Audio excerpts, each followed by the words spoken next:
할렐루야. 여러분 한 분 한 분이 하나님께서 부르셨다고 믿습니다.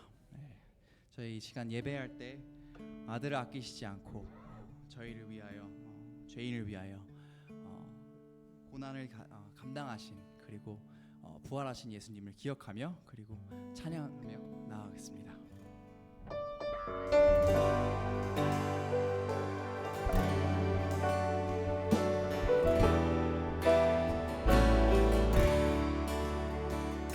크신 하나님의 사랑, 크신 하나님의 사랑 말로 다 형용 못하네. 저 높고 높은 별을 넘어 이 낮고 낮은 땅 위에 죄범한 영혼 구하려 그 아들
우르마리 삼고 바다를 먹물 삼아도 한없는 하나님의 사랑 다 기록할 수 없겠네. 아멘. 하나님의 크신 사랑 그 어찌가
치면서 나아가겠습니다.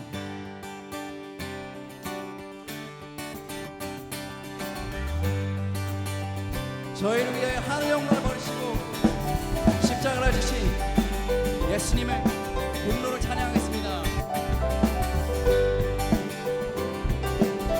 주의 이름 높이며 주의 이름 높이며 주를 찬양하라.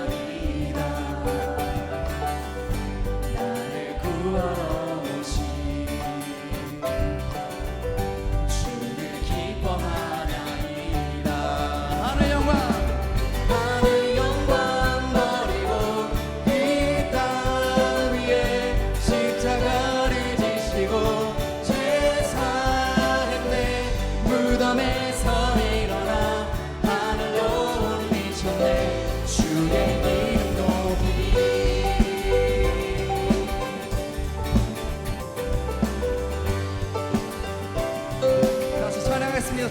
높이며 주의 이름 높이며 주를 찬양하나이다. 나를 구원하신 주를 기뻐하나이다. 선포하겠습니다. 하늘 영광 버리고 하늘 영광 버리고 이 땅 위에 십자가를 지시고 죄 사했네. 무덤에서 일어나 하늘로 올리셨네. 주의 기름 높이 하늘 영광 버리고 이 땅 위에 십자가를 지시고 죄 사했네. 무덤에서 일어나 하늘로 올리셨네. 주의 기름 높이리. 하늘 영광 보기 목소리 모습 보겠습니다. 하늘 영광 버리고 이 땅 위에 십자가를 지시고 죄 사했네. 무덤에서 일어나 하늘로 올리셨네. 주의 기름 높이 하늘 영광 버리고 이 땅 위에 십자가를 지시고 죄 사했네.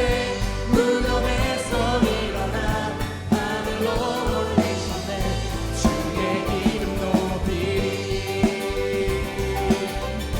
주의 기름 높이리. 주의 기름 높이리.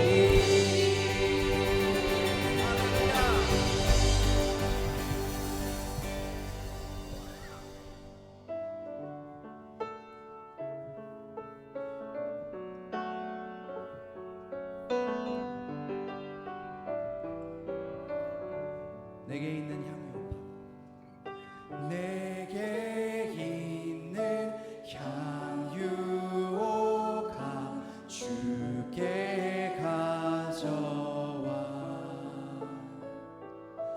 그 발 위에 입 맞추고 깨뜨립니다.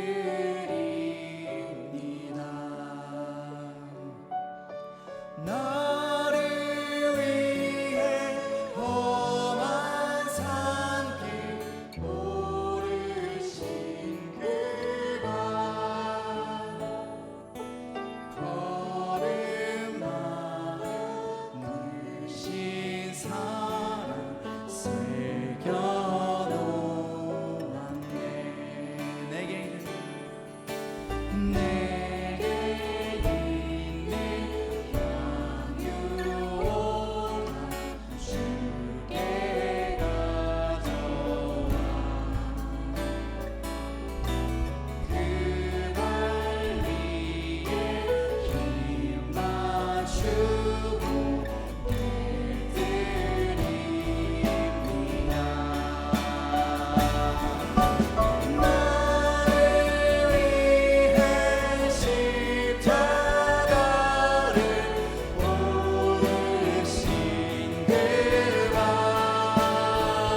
정금과 같이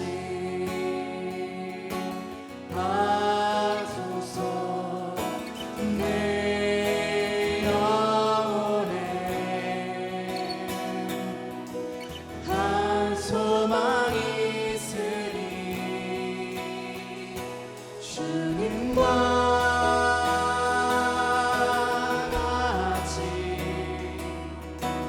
거룩하게 하소서. 나의 삶을 드리니 거룩하게 하소서. 주님 나를 받으소서.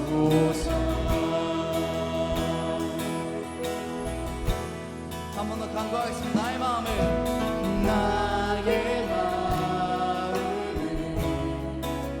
정금과 같이 정결케 하소서. 나의 마음을 정금과 같이 하소서. 내 영혼에 한 소망이 있으니 주님과 같이 주님과 같이 거룩하게 하소서. 나의 삶을 드리니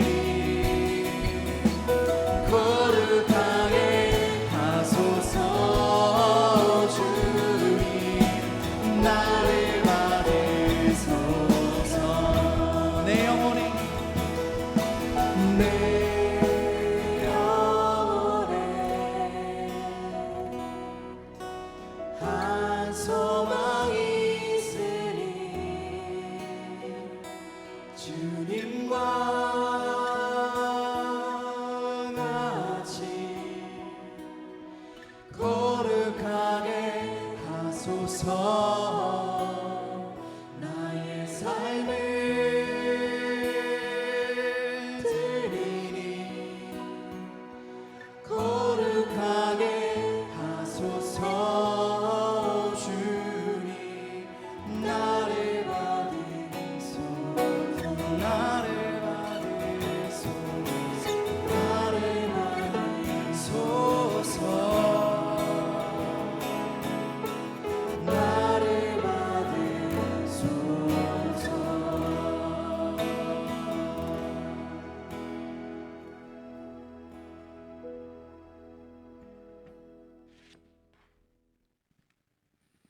사랑과 은혜가 충만하신 전능하신 하나님, 오늘도 거룩하고 복된 주일을 허락하사 이곳 예배의 자리로 인도하여 주시니 감사합니다.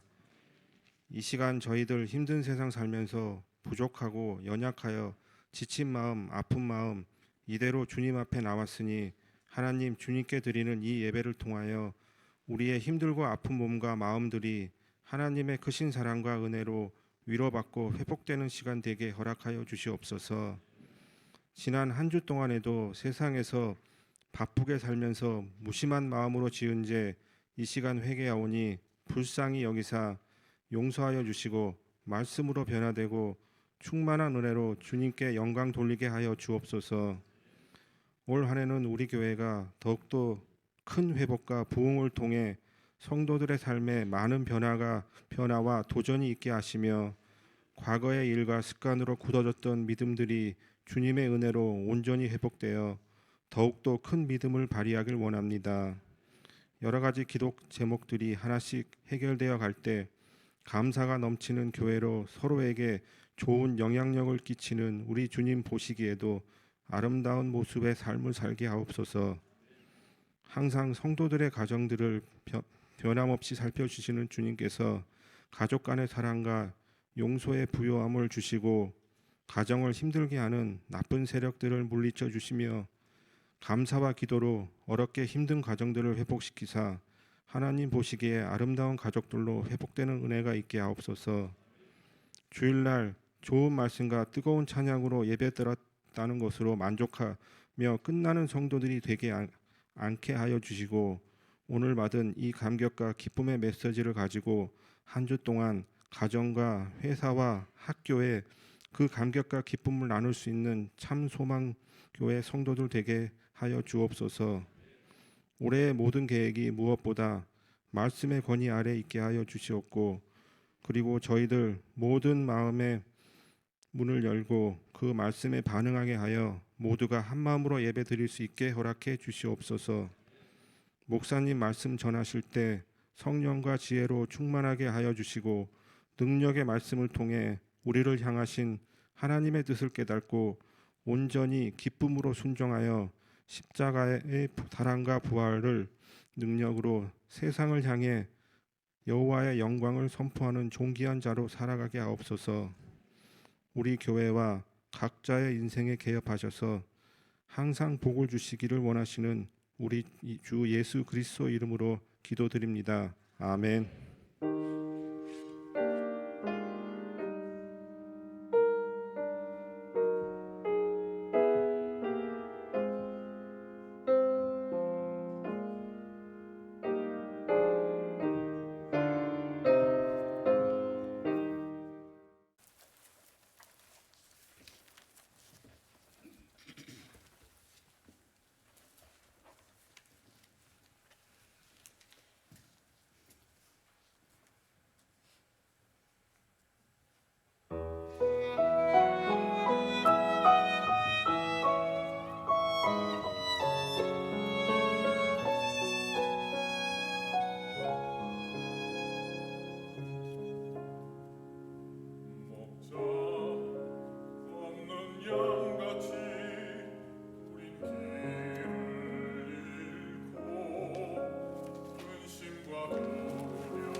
네, 오늘 하나님께서 저희들에게 주신 말씀은 요한복음 11장 17절에서 27절 말씀입니다. 요한복음 11장 17절에서 27절 말씀을 우리 한 절씩 교독으로 하나님 말씀 읽겠습니다. 예수께서 와서 보시니 나사로가 무덤에 있은지 이미 나으리라. 베다니는 예루살렘에서 가깝기가 한 오리쯤 되매 많은 유대인이 마르다와 마리아에게 그 오라비의 일로 위문하러 왔더니 마르다는 예수께서 오신다는 말을 듣고 곧 나가 맞이하되 마리아는 집에 앉았더라. 마르다가 예수께 여짜오되 주께서 여기 계셨더라면 내 오라버니가 죽지 아니하였겠나이다. 그러나 나는 이제라도 주께서 무엇이든지 하나님께 구하시는 것을 하나님이 주실 줄을 아나이다. 예수께서 이르시되 내 오라비가 다시 살아나리라. 마르다가 이르되 마지막 날 부활 때에는 다시 살아날 줄을 내가 아나이다. 예수께서 이르시되 나는 부활이요 생명이니 나를 믿는 자는 죽어도 살겠고 무릇 살아서 나를 믿는 자 영원히 죽지 아니하리니 이것을 내가 믿느냐. 다 같이요. 이르되 주여 그러하외다. 주는 그리스도시요 세상에 오시는 하나님의 아들이신 줄 내가 믿나이다. 아멘. 할렐루야. 우리가 지금 사순절 기간 내내 예수님의 아이덴티티, 정체성에 대한 이해를 지금 하고 있는데요. 이 예수님의 정체성에 대한 정확한 이해를 한 사람을 꼽으라고 한다면 단연 우리가 잘 아는 예수님의 제자인 베드로라고 말할 수 있습니다. 베드로는 예수님의 질문에 정확한 대답을 했죠. 너희는 나를 누구라 하느냐라고 했을 때 정확한 대답을 했고 그것은 예수님의 마음을 흡족하게 해 주었습니다. 그 대답이 뭐죠? 우리가 다 알듯이 다 같이요. 주는 그리스도시요 살아계신 하나님의 아들이십니다. 할렐루야. 이 고백이죠. 예수님은 이 고백을 들으신 이후에 베드로에게 이렇게 말씀하십니다. 마태복음 16장 17절에 보면 바 요나 시모나, 이 말은 요나의 아들 시모나 이런 뜻입니다. 내가 복이 있도다. 이를 내게 알게 하니는 혈육이 아니요 하늘에 계신 내 아버지시니라. 그렇게 말씀하셨어요. 그러니까 예수님은 베드로의 이런 고백이 사람에게서 난 것이 아니고 하나님께서 알려주신 거고 하나님께로부터 난 것이다라고 칭찬을 듬뿍 해주신 거죠. 그만큼 이 고백이 아주 완벽한 고백이었다라고 하는 그런 뜻입니다. 여러분 우리도 늘 예수님에 대해서 이런 고백을 해야 합니다. 그래야 진정한 크리스천이라고 할 수 있습니다. 자, 예수님은 그리스도십니다. 여러분 그리스도는 구원자라고 하는 뜻을 가지고 있죠. 세상을 구원할 구원자이신 예수님은 우리를 죄에서 구원해 주시고 우리에게 영생을 주신 분이십니다. 그리고 예수님은 또한 하나님의 아들이십니다. 그분은 단순한 인간이 아니십니다. 하나님의 아들로서 죄가 없으신 분이시죠. 하나님과 동등한 어떤 본체를 가지고 계셨지만 그것을 버리고 종의 형상을 취하시고 이 땅에 인간의 몸을 입고 이 땅에 오신 분이십니다. 그리고 그 인간의 몸을 가지시고 우리를 위해서 십자가에 달려 죽으심으로 우리의 구원을 완성하신 하나님의 아들이십니다. 우리가 이 고백을 제대로 하면 그게 진정한 크리스천이다라고 그렇게 말할 수 있습니다. 이 초대교회의 성도들은 그 사람이 그리스도인인지 아닌지 여부를 이것으로 확인을 했다 그래요. 그들이 이제 로마의 심한 박해를 받았을 때 서로 그리스도인인지 아닌지를 확인해야 되잖아요. 그럴 때 이제 확인하는 방법이 하나 있었는데 어떤 사람이 이렇게 어떤 사람 만나면 이런 표시를 했다 그래요. 이렇게 물고기의 앞 모양이라고 이렇게 생각하면 이 모양의 반을 이렇게 그리면 나머지 다른 사람이 와서 이렇게 연결을 해서 이 물고기 모양을 만들면 이게 크리스천이라는 거예요. 근데 어떤 사람이 이렇게 표시했는데 그게 뭐요? 이렇게 하면 그거는 크리스천이 아니라는 얘기입니다. 그래서 이 그리스도인인지 아닌지를 확인하는 방법, 그래서 안전하게 서로 교제를 하는 방법이 이렇게 그런 물고기 모양을 만드는 거였어요. 물고기는 이 그리스어로 헬라어로 익두스라고 그렇게 말을 합니다. 이 5개의 레터로 다 돼 있는데 그 단어의 글자 하나하나가 다 다른 글자의 머리 글자가 됩니다. 그게 바로 뭐냐면 예수 그리스도 하나님의 아들 구세주. 이게 이제 이으면 익두스라고 하는 그런 말이 나오고 그게 결국 물고기라고 하는 그런 뜻이죠. 그래서 이 초대교회 성도들이 바로 그 물고기 모양을 가지고서 한 겁니다. 요즘 여러분 차 뒤에 물고기 모양으로 이렇게 그리는 사람들이 있잖아요. 다 거기서 출발한 건데 요즘 자세히 보면 그 물고기 밑에 다리가 달린 게 있습니다. 그거는 이제 그 뭐죠? 이렇게 창조론이 아니라 진화론을 주장하는 사람들, 물고기 밑에 다리를 그려놓은 사람들이 있어요. 미국 가면 진짜 많아요. 일부러 그렇게 달고 다니는 사람들이 있어요. 이게 다 베드로의 신앙 고백에서 나온 말이죠. 물론 뭐 예수님이 물고기 좋아하셨고 베드로도 어부였기 때문에 그렇다고 얘기하지만 사실은 그 안에 신앙 고백이 나온 것이 중요한 거고 그것이 그리스도인됨을 드러내는 증거가 되는 거죠. 그런데 여러분 이 고백은 쉽게 할 수 있는 고백이 아닙니다. 예수님도 말씀하셨지만 그것을 아는 것, 그렇게 고백하는 것은 사람의 지혜로 되는 것이 아니라고 말씀하셨고 이건 하나님의 능력과 은혜를 통해서만 할 수 있는 것이다 라고 그렇게 말씀하셨어요. 이것은 이 예수님을 찾아왔던 니고데모에게 예수님께서 하신 말씀과 거의 같은 말씀이다라고 볼 수가 있어요. 그러니까 예수님은 니고데모가 찾아왔을 때 사람이 거듭나지 않으면 하나님 나라를 볼 수 없다 이렇게 말씀을 하셨단 말이에요. 그리고 그 거듭남이라고 하는 것이 어머니 뱃속에 다시 들어갔다가 다시 태어나는 것이 아니라 그 거듭남은 물과 성령으로 태어나는 것이다 라고 그렇게 말씀을 하셨어요. 결국 이 말이 거듭남이라고 하는 것은 육신적인 일이 아니라는 거예요. 거듭남이 육신적인 일이 아니라 영적인 일이라고 하는 것을 예수님께서 말씀하신 거죠. 그러니까 이와 마찬가지로 우리가 예수님을 믿고 그 예수님을 그리스도와 하나님의 아들로 고백하는 것 역시 우리가 육신의 부모로부터 얻는 것이 아니라는 거예요. 육적인 일이 아니라는 거예요. 이거는 영적인 일이라고 하는 거죠. 그래서 우리는 이 하나님의 은혜를 받고 영적인 눈을 뜰 때야 이런 고백을 제대로 할 수 있는 것이다 라고 그렇게 말하는 겁니다. 여러분들이 그런 고백을 하고 있다면 영적으로 눈이 떠진 사람이라고 봐야 되겠죠.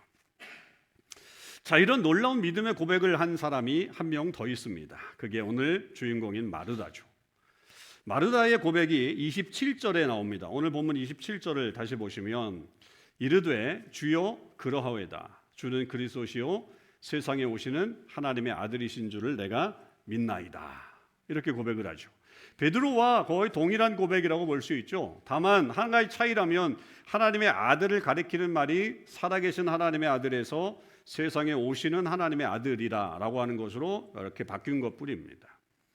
이렇게 보면 이 마르다의 신앙 고백이 역시 베드로의 신앙 고백만큼 아주 완벽하고 좋은 그런 신앙인의 고백이라고 말할 수 있죠. 그런데 이 마르다의 고백이 사람들에게 이 언더밸류 되는 그런 일들이 있다는 거예요. 저평가되는 일들이 있다는 거예요. 그러니까 우리도 역시 신앙 고백을 할 때 이 베드로가 했던 그 고백을 더 많이 외우지 마르다가 사용하고 있는 이 고백을 잘 인용하지는 않습니다. 그만큼 마르다의 고백이 좀 저평가되고 있다는 거죠. 여기에는 두 가지 정도의 이유가 있다고 생각합니다. 첫째는 우리가 가지고 있는 마르다에 대한 편견 때문입니다. 마르다에 대한 이야기는 여기 요한복음뿐만 아니라 누가복음에 더 나옵니다. 누가복음에도 나오는데 누가복음 10장 38절에서 42절에 보면 마르다에 대한 기사가 나오는데 거기에 마르다보다 동생인 마리아에게 훨씬 더 호감이 되도록 우리를 이끌어가는 장면들이 있습니다. 예수님이 이 가정을 방문하셨잖아요. 그 방문하셨을 때 마리아는 어떻게 했어요? 예수님을 섬기기 위해서 분주하게 음식 준비를 했습니다. 근데 동생 마리아는 언니의 일을 돕지 않고 예수님의 발치에 앉아서 그분의 말씀을 들었단 말이에요. 그래서 열심히 일하고 있는 이 마르다, 손이 모자랄 정도로 바빴던 마리아가 이 동생이 아무 일도 하지 않고 그냥 예수님 발치에 앉아서 예수님 말씀만 듣고 있는 것이 못마땅했죠. 그래서 예수님께 뭐라 그래요? 예수님 좀 제보고 얘기해가지고 저 좀 도와주라고 얘기 좀 해주세요. 이렇게 요청을 합니다. 그럴 때 예수님이 이 마르다의 요청을 들어줬으면 좋겠는데 오히려 마리아를 옹호하잖아요. 그리고 마르다를 약간 야단치는 것처럼 말씀하시는 장면이 나와요. 예수님의 말씀 한번 보세요. 마르다야 마르다야 내가 많은 일로 염려하고 근심하나 몇 가지만 하든지 혹 한 가지만이라도 족하다. 마리아는 이 좋은 편을 택하였으니 빼앗기지 아니하리라. 분명 이 예수님께서는 이 마리아의 편을 들어주셔요. 그렇게 들어주신 것처럼 보여요. 그 이후의 이야기가 우리에게 들려지진 않아서 이 마르다가 거기에 대해서 어떻게 반응했는지는 모르는데 그냥 새콩해가지고 그냥 가가지고 열심히 일을 했는지 아니면 뭐 에이 나도 싫어 그러면서 뒤집어 엎었는지 모르겠어요. 그러니까 이 장면을 이렇게 보면서 마르다보다는 예수님이 마리아에게 더 관심을 갖게 되는 그런 장면으로 보이고, 그리고 그래서 이 마리아라고 하는 사람은 말씀을 더 주의해서 들으려고 하는 어떤 믿음의 사람이고, 마르다는 어떤 믿음보다는 봉사를 더 열심히 하려고 하는 어떤 인물로 생각하면서 우리가 이 마르다의 신앙적인 면을 좀 이렇게 높이 평가하지 않는, 좀 마리아보다 오히려 좀 낮은 신앙인의 모습으로 그렇게 평가하는 경향들이 있다는 거죠. 근데 여러분, 오늘 말씀을 보면 이 고백은 마리아가 아닌 마르다가 하고 있다는 사실을 우리는 다시 기억하면서 이 사실에 놀랄 수밖에 없는 거죠. 오히려 이 요한복음에서는 이 마리아가 어떻게 표현되어 있냐면 슬픔에 겨워서 그냥 집에 하염없이 울고 있는 어린 소녀에 불과해요. 전혀 그녀에게는 믿음의 반응들이 나오지 않아 예수님이 오셨다는 말을 듣고서도 뛰어나가지도 않고 그냥 집안에 앉아서 하염없이 울고 있는 장면으로 마리아를 묘사하고 있죠. 여러분, 사람들에게는 편견이 있을 수 있어요. 어떤 이야기를 통해서 우리에게 형성된 생각이 잘 안 바뀌어요. 잘 바뀌지 않아요. 마르다의 행동에 대해서 예수님께서 좋게 평가하지 않은 것 때문에 우리는 마르다의 전체적인 삶의 내용에 대해서 약간은 부정적인 생각을 가지고 있는 것이 사실입니다. 그러나 그렇게 볼 수가 없어요. 예수님은 마르다를 저평가하지 않으셨어요. 다만 그녀가 하는 일을 불평하지 말고 네가 한 가지를 하든지 여러 가지 일을 하든지 기쁨으로 감당해야 될 것을 요구하시는 것이지, 오히려 그녀를 어떤 면에서는 위로하고 계시는 그렇게 장면이라고 봐야 돼요. 그 장면이라고 우리는 볼 수 있어요. 여러분, 우리에게도 이 사람에 대한 잘못된 평가로 말미암아서 우리가 편견이 있을 수 있다면 그것을 오늘 좀 내려놓으실 수 있기를 바랍니다. 한번 그 사람에 대해서 잘못된 경험이 있다고 할지라도 우리는 좀 다시 생각해 보자는 얘기입니다. 그 사람이 그때 혹시 처한 상황이, 환경이 그랬을지 모르겠구나라고 하는 것을 한번 고려해 보면 어떨까요? 혹은 그 사람이 정말 그때 그래 그때 정말 실수한 거야, 그때밖에 실수한 게 없었어 라고 그렇게 실수를 우리가 볼 수 있는 것도 있을 수 있어요. 결국 우리는 어떤 사람을 평가할 때 여러분, 그 한 번의 행동이나 말로 평가하는 잘못을 범하지 말자는 거죠. 그 사람의 홀 라이프를 보자는 거예요. 전체적인 삶을 보면서 그 사람을 좀 평가하자라고 하는 겁니다. 그분의 삶을 좀 통전적으로, 그러니까 인테그리티를 좀 보면서 그 사람을 좀 평가하는 것이 우리에게 되게 중요한 일이다. 그래야 우리가 실수하지 않을 수 있다라고 하는 겁니다. 누구나 어떤 순간에는 실수할 수 있잖아요. 잘못도 할 수 있죠. 그런데 그것이 그 사람의 전체 삶을 대표하지는 않는다라고 하는 거예요. 그래서 우리는 늘 조심스럽게 사람들에 대해서 평가를 해야 된다는 거죠. 이럴 때 예수님의 말씀, 내 눈에 있는 들보는 보지 못하고 남의 눈에 있는 티만 보면서 잘못을 범하는 그런 누를 범하지 말아야 한다라고 하는 것을 우리는 깨닫게 되죠. 자, 마르다의 고백에 대해서 우리가 저평가하는, 평가를 정당하게 하지 않는 두 번째 이유가 있어요. 그거는 그녀가 예수님에 대해서 이렇게 고백을 한 이후에 행동을 다르게 했기 때문에 그래요. 자, 오늘 본문 이후에 마르다에 대한 이야기는 그치지 않고 계속 이어집니다. 마르다가 그 다음에 마리아를 찾아갑니다. 집으로 와가지고 예수님이 야 마르다야 너를 찾는다라고 이야기를 전해줍니다. 아마도 마르다는 벌써 예수님의 오신다는 소문을 듣고 예수님을 맞이하러 동네 어간까지 나갔던 것 같아요. 마리아는 계속 머물러 있었는데, 그래서 그 상황에 마르다가 이렇게 마리아에게 전하는 거죠. 이것을 통해서 보면 이 마르다라고 하는 여성의 성격은 굉장히 적극적이고 액티브한 그런 모습을 우리는 상상해 볼 수 있죠. 예수님이 이제 마리아를 만나신 이후에 이제 오라버니 나사로가 묻힌 무덤으로 함께 갑니다. 예수님은 그 무덤 앞에 서셔서 비통한 마음을 표현하시죠. 그리고서는 사람들에게 이 무덤을 막아놓은 돌을 옮겨라 라고 말씀하십니다. 그때 이제 또 마르다가 딱 나타나서 예수님 앞에 나서서 이렇게 말을 합니다. 오늘 본문 읽진 않았지만 그 뒤에 39절입니다. 예수께서 이르시되 돌을 옮겨 놓으라 이렇게 얘기하시니까 그 죽은 자의 누이 마르다가 이르되 또 나선 거예요. 아주 액티브하죠. 성격이 아주 괄괄합니다. 주여, 죽은 지가 나흘이 되었음에 벌써 냄새가 납니다. 이렇게 또 나서서 얘기를 하는 거예요. 그리고 예수님은 거기에 대해서 이렇게 대답하세요. 40절에 보면 예수께서 이르시되 내 말이 내가 믿으면 하나님의 영광을 보리라 하지 아니하였느냐. 여기서도 예수님이 약간 마르다를 좀 이렇게 연약한 믿음을 야단치시는 것처럼 말씀하시는 것 같아요. 예수님은 지금 나름대로 준비를 하고 계시고 죽은 자를 내가 살릴 것이다 라고 하는 어떤 놀라운 기적을 만들기 위해서 열심히 준비하고 계시는데 그거 마르다가 딱 나타나서 초치는 거죠. 이미 나흘이 됐습니다. 주님, 어떤 일도 일어나지 않을 겁니다. 이렇게 들리기 때문에 예수님께서 지금 그렇게 말씀하시는 거예요. 그러니까 앞에서 그렇게 위대한 신앙 고백을 했던 마르다가 갑자기 그 믿음은 다 날아가 버리고 신앙이 다 식어진 것처럼 느껴지는 대목이죠. 그런데 여러분, 과연 이 장면이 마르다의 신앙이 가짜였거나 진짜가 아니었거나 아니면 작은 믿음이었다라고 우리가 말할 수 있을까요? 감히 그렇게 얘기할 수 있을까요? 저는 전혀 그렇지 않다고 여깁니다. 나사로는 죽은 지 나흘이 되었습니다. 이미 장례식도 끝났어요. 시신은 부패하기 시작하고 다시 살아난다라고 하는 것은 믿을 수가 없는 이야기입니다. 그러니까 비록 이 역사적으로도 이거는 있을 수가 없는 그런 이야기였고, 예수님도 바로 죽은 아이나 바로 죽은 사람은 살리신 적은 있어도 죽은 지 나흘이 지난 사람을 살린 적은 없단 말이에요. 그렇다면 이 마르다가 지금 예수님 앞에 나서서 이렇게 반응하는 것은 이거는 굉장히 자연스러운 반응이다라고 봐야 되겠죠. 만일 오히려 그 반대로 예수님 하실 수 있겠군요 라고 하면서 말씀을 믿고 만약에 그렇게 순종했다면 사람들이 그랬겠죠. 마리아가 지금 오빠가 죽어서 지금 정신이 나갔구나 제가. 그렇게 얘기했을 확률이 훨씬 더 많다는 거죠. 여러분, 그러면 심지어 이 위대한 신앙 고백을 했던 베드로의 그 다음 사건과 이것을 한번 비교해 보면 이 마르다에게 향하신 예수님의 말씀은 진짜 아무것도 아니라는 것을 우리가 알게 되죠. 베드로는 어땠어요? 베드로의 신앙 고백 이후에 예수님이 뭐라고 말씀하셨어요? 당신이 이제 십자가에 달려 고난을 받고 십자가에 달려 죽인 다음에 3일 만에 다시 살아날 것이다 라고 하는 것을 제자들에게 말씀하십니다. 그러자 베드로가 어떻게 했어요? 예수님을 붙들었어요. 그리고 항변했어요.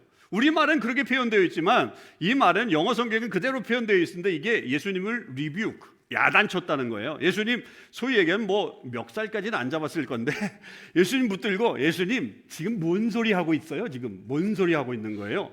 야단쳤다는 거예요. 이게 그러시면 안 돼요 이것도 아니에요. 지금 이게 제정신이에요 예수님? 그런 거라는 거죠. 베드로는 그런 일이 일어나서는 안 된다고 그렇게 말하고 있는 겁니다. 그러자 예수님이 베드로를 향해서 이렇게 말씀하시잖아요. 예수님께서 돌이키시며 베드로에게 이르시되 사탄아 내 뒤로 물러가라. 너는 나를 넘어지게 하는 자로다. 내가 하나님의 일을 생각하지 아니하고 도리어 사람의 일을 생각하고 있구나. 이렇게 야단치셨단 말이에요. 엄청난 말씀이에요. 이거는 정말 샤킹한 말씀 아니에요? 위대한 신앙 고백을 한 제자에게 이제는 뭐라고 그러셔요? 사탄아 내 뒤로 물러가라 그런단 말이에요. 물론 이 말이 베드로가 사탄이라는 말이 아닙니다. 여러분, 이게 늘 그래요. 우리가 뭘 사탄이라 그러면 내가 사탄인가 이렇게 생각하는 사람이 있는데 아니에요. 물론 베드로가 사탄이라는 말이 아니고 그 순간 베드로에게 그런 말을 하게 한 이 사탄의 계략에 넘어간 것을 빗대어서 말씀하시면서 그 뒤에 있는 사탄을 말씀하시는 거죠. 그럼에도 이 예수님의 이 질책은 따가웠죠. 사탄아 내 뒤로 물러가라 그럴 때 정신적인 충격 받았을 거예요 아마 베드로는. 그러나 그에 반해서 지금 마르다에게 향하신 예수님의 반응은 그 정도까지는 아니잖아요. 여러분, 우리는 아무리 위대한 신앙 고백을 한다 할지라도 실수할 수 있어요. 실수할 수 있어요. 어떤 경우에는 예수님의 사역을 막아설 수도 있어요.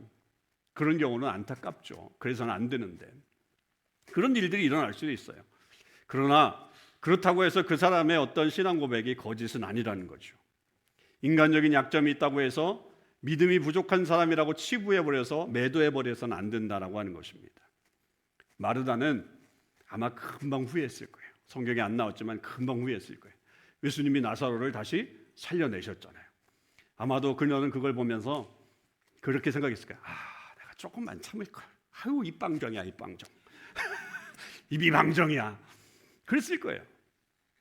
후회는 했을지 몰라도 그녀의 신앙은 절대 줄어들지 않았습니다. 그런 면에서 이 마르다의 신앙 고백은 아주 위대한 고백이다, 이렇게 볼 수 있죠. 자, 그러면 이제 이 마르다의 신앙 고백이 어떤 면에서 이 베드로의 고백보다 더 위대한가라고 하는 것들을 한번 좀 살펴볼 필요가 있습니다. 여기도 제가 두 가지 이유가 있다고 생각하는데, 첫째는 마르다가 여인이었다라고 하는 점입니다. 자, 우리가 알다시피 예수님 시대의 여성들은 제대로 된 어떤 대접을 받지 못했죠. 모인 사람의 숫자를 셀 때도 여성과 아이들은 제외될 정도로 여성들이 소외됐습니다.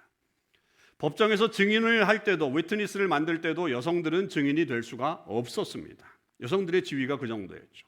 그러니까 그 정도로 여성들이 인정을 받지 못했던 시대였죠. 그런 때에 이 마르다라고 하는 여인이 베드로의 버금가는 위대한 신앙 고백을 했다라고 하는 것, 그리고 그것을 요한이 요한복음에 기록해 놓았다라고 하는 것, 그게 대단히 중요한 이야기라고 하는 거죠. 그만큼 마르다가 인정을 받았다라고 하는 그런 뜻입니다. 이렇게 성경에까지 기록되었다라고 하는 이유는, 그것은 아마도 이 후대의 삶을 통해서 마르다라고 하는 사람이 사람들에게 아주 좋은 샘플과 본이 되었기 때문에 그럴 가능성이 되게 높습니다. 예수님이 승천하시고 난 다음에 초대교회가 세워졌을 때, 예루살렘의 초대교회가 세워졌을 때 기록은 되어 있지 않지만 이 교회를 잘 세우고 믿음을 잘 지켜서 많은 사람들에게 본이 되었을 확률이 이 마르다가 되게 높은 거죠. 왜냐하면 요한이 그것을 알기 때문에 그 마르다의 신앙 고백을 성경에다 기록해 놓은 거잖아요. 여러분, 우리가 요한복음 21장에 베드로가 예수님으로부터 회복되는 장면을 기록해 놓은 이유는 베드로가 가지고 있는 권위와 그 당시의 어떤 영향력 때문에 그렇게 기록해 놨다고 볼 수 있거든요. 마찬가지로 마르다는 그런 신앙의 인정을 받았다라고 볼 수 있죠. 여러분, 우리 중에 어떤 분들은 남들에 비해서 좀 핸디캡이 있을 수 있어요. 남들보다 지식이 좀 부족할 수도 있고 배움이 적을 수도 있고, 내가 가진 것이, 물질이 가진 것이 적은 것이 있을 수도 있고, 또 사회적으로는 남들보다 높은 위치에 서 있지 못할 수도 있습니다. 그러나 믿음의 분야에서는 결코 뒤지는 것이 아니라고 하는 것입니다. 그런 세상적인 것들이 내 신앙생활과 관련이 있다는 얘기가 아니에요. 관련이 없다는 이야기예요. 신앙의 분야는 전혀 다릅니다. 여러분, 이 신앙의 분야에서 가장 중요한 것은 주님에 대한 사랑이에요. 그 주님에 대한 사랑이 가장 큰 변수가 될 수 있다는 거죠. 내가 주님을 사랑하는 마음이 크면 클수록 내 신앙 역시 커지는 거예요. 그러나 주님을 사랑하는 마음이 적으면 적을수록 세상에서 아무리 성공해도 소용이 없어요. 아무리 많은 것을 가져도 믿음의 세계에서는 인정받을 수 없다라고 하는 사실입니다. 우리 마음에 있는 주님에 대한 사랑의 크기가 내 신앙의 크기를 만들어내는 줄 믿습니다. 우린 이것을 기억해야 돼요. 우리가 주님을 사랑하고자 하는 열망으로 가득해서 예배의 자리, 은혜의 자리, 이런 자리들을 사모하는 사람들이 되어야 돼요. 내 핸디캡의 문제가 아니라 정말로 그런 역사를 만드는 사람들이 되어야 되죠. 두 번째, 마르다의 고백이 위대한 점은 그녀가 처한 상황이 아주 독특했기 때문입니다. 아주 특별했기 때문에. 그것은 그녀의 오라버니 나사로가 죽은 큰 슬픔의 상황이었기 때문에 그렇습니다. 여러분, 성경에서 이 마르다 가정의 이야기가 나올 때 하나 우리가 좀 주의해서 살펴볼 이야기는, 삼남매 이름은 나오지만 이들의 부모님과 관련된 이야기는 전혀 나오지 않는다라고 하는 것입니다. 그것은 부모님이 그 역할을 감당하지 못하거나, 두 가지예요. 부모님이 그 부모로서의 역할을 감당하지 못하거나, 아니면 이미 세상을 떠나셨거나, 둘 중에 하나입니다. 그렇다면 결국 이 가정의 가장은 나사로예요. 나사로. 그런데 그 나사로가 죽은 거예요. 집의 기둥이자 가장으로서 모든 생활을 책임지는 나사로가 죽었다라고 하는 것은 이 마르다의 가정의 청천벽력과 같은 놀라운 일이었습니다. 가장 큰 거는 앞으로 그녀들의 삶이 보장이 안 된다는 거예요. 그녀들의 삶은 앞으로 고난의 연속이 될 수밖에 없다. 사회적으로 이 여성들이 인정되지 않았던 시대였기 때문에 제대로 인정을 받지 못했을 거고, 재정적으로도 일을 할 수 없는 상황이었기 때문에 너무나도 힘든 상황들이 앞으로 계속적으로 이어질 것이 예견되는 상황이죠. 그러니까 마르다와 마르야에게는 나사로가 떠난 그 자리는 앞으로 닥쳐올 미래가 너무너무 암담한 자리라고 하는 것입니다. 그리고 마르다에게는 이런 슬픔만이 존재하는 게 아니에요. 그녀의 마음의 한쪽에는 슬픔이 있고 한쪽에는 앵거가 있었어요. 분노가 있었어요. 분노. 그것도 누구에 대한 분노냐면 예수님에 대한 분노였어요. 마르다와 마리아는요, 예수님에 대해서 아주 신앙이 좋았어요. 아주 믿음이 확실했어요. 그래서 이 나사로가 아픈 병이 들었을 때 예수님에게 사람을 보내잖아요. 예수님을 초청합니다. 왜냐하면 분명히 예수님이 오시면 내 오라버니의 병이 나을 것이라고 확신을 했기 때문에 예수님에게 사람을 보내요. 근데 예수님은 이 말을 듣고서 이렇게 반응하십니다. 여러분 11장 4절을 한번 보세요. 우리가 안 읽었지만 4절. 예수께서 들으시고 이르시되 이 병은 죽을 병이 아니라 하나님의 영광을 위함이요 하나님의 아들이 이로 말미암아 영광을 받게 하려 함이라 하시더라. 이렇게 얘기한 거예요. 사람을 보냈는데 이건 죽을 병이 아니다, 그렇게 얘기를 한 거예요. 그러니까 이 말을 들은 마르다와 마리아는 안심했겠죠. 아, 예수님이 누구신데 예수님이 말씀하시는 거는 분명해. 그러면 안 죽을 거라고 얘기했단 말이에요. 그런데 웬걸요? 상황이 달라졌어요. 완전히 다르게 흘러버렸어요. 나사로가 죽어버렸어요. 게다가 예수님이 금방 오시지 않고 이틀이나 더 머물렀어요. 그리고 나서 죽은 지 나흘째나 돼서 예수님이 여기에 오시는 거예요. 그러니까 예수님이 얼마나 야속했겠어요, 마르다의 마음에. 그래서 21절에 오늘 이렇게 말하잖아요. 마르다가 예수께 여짜오되 주님, 주께서 여기 계셨더라면 내 오라버니가 죽지 아니하였을 겁니다. 무슨 말이에요? 예수님이 조금만 더 일찍 오셨더라면, 죽기 전에만 오셨더라면, 나사로가 살아있을 때 오셨더라면 분명히 당신은 치유할 수 있는 능력이 있는 분이기 때문에 치유했을 텐데 왜 그렇게 서두르지 않고 오셨어요? 라고 하는 원망의 말투가 이 말 안에 들어가 있죠. 앵거가 있는 거죠. 물론 그 다음 22절의 말씀이 우리를 조금 의아하게 만들긴 합니다. 그러나 나는 이제라도 주께서 무엇이든지 하나님께 구하시는 것을 하나님이 주실 줄 아나이다, 이렇게 고백을 하잖아요.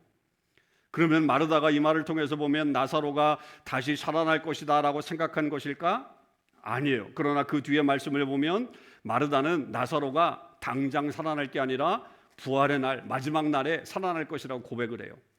그러면 지금 이 말은 지금 당장 일어날 일이 아니라 미래의 마지막 날에 우리 모두가 부활할 때, 그래요, 우리 오빠도 부활할 것이라고 하는 것을 믿습니다라고 그렇게 말을 하고 있는 거에 불과한 거예요. 비록 그렇게 고백하고 있지만 여전히 그녀의 마음속에는 지금 슬픔과 앵거가 있는 거예요. 분노가 가득했어요. 이해가 안 되는 거예요. 예수님의 행동도 마음에 안 들어요. 지금 왜 이제 와가지고 지금 이러느냐, 이게 마음에 안 든 거예요. 그런데요, 바로 그런 상황에서도 마르다는 예수님을 향한 위대한 신앙 고백을 했다는 거예요. 그것은 그녀가 그의 언어의 슬픔과 분노에만 머물지 않았다고 하는 결단이라고 볼 수 있어요. 감정적으로는 이해가 안 돼요. 분노가 있어요. 슬픔이 있어요. 미래에 대한 걱정이 너무너무 지금 무서워요. 나 어떻게 살아야 될지, 우리 자매가 어떻게 살아야 될지 분노와 슬픔과 미래에 대한 걱정으로 가득 찼지만 그녀의 입에서는 의지적으로 예수님을 구주로 믿겠습니다, 내가 하나님의 아들로 인정하는 고백을 하고 있었다라고 하는 것입니다. 여러분, 그래서 마르다의 고백이 더 위대한 거예요. 그녀가 가지고 있는 슬픔과 앵거와 그리고 미래에 대한 불안이 있었지만 그 속에서도 그녀는 의지적으로 예수님에 대한 신앙 고백을 해냈다, 이 말입니다. 우리가 큰 슬픔을 당하면 그 슬픔 속에 갇혀버려요. 그 슬픔에 갇혀서 믿음의 발걸음을 내딛지를 못해요.